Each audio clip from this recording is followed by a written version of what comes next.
여러분 안녕하십니까? 16명의 사상자를 낸 서울시청 앞 역주행 사고 차량이 출발 지점부터 곧바로 속도를 내기 시작한 것으로 확인됐습니다. 호텔 주차장 출구 턱이 있는 지점부터 속도가 붙은 겁니다. 국과수가 현재 사고 차량을 감정하고 있습니다. 첫 소식 이지은 기자입니다. 사람들이 횡단보도를 건너자마자 승용차가 빠른 속도로 지나갑니다. 마지막에 횡단보도를 건넌 사람은 간발의 차이로 사고를 피했습니다. 9명 사망이라는 참사를 불러온 운전자 차모 씨는 인도 돌진 직전 굉장히 빠른 속도로 역주행한 모습이 여러 CCTV에 잡혔습니다. 너무 놀랐고요. 저희 횡단보도 지나자마자 굉장한 굉음으로 스포츠 같은 게 휙 지나가길래 큰일 났다 싶었는데 차 씨는 사고 당일 웨스틴 조선 호텔에서 주행을 시작했는데 호텔 주차장 출구를 빠져나오면서부터 가속한 것으로 확인됐습니다.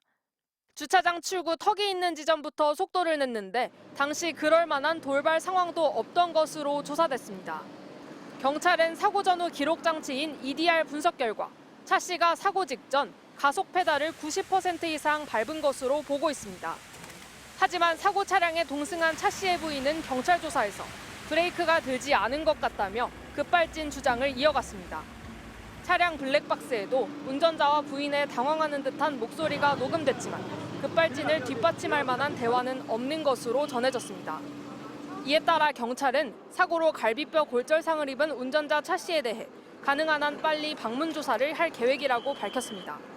또 급발진 여부 등 정확한 사고 원인을 파악하기 위해 EDR 추출 내역과 CCTV 영상 등 6점을 국립과학수사연구원에 분석 의뢰했습니다.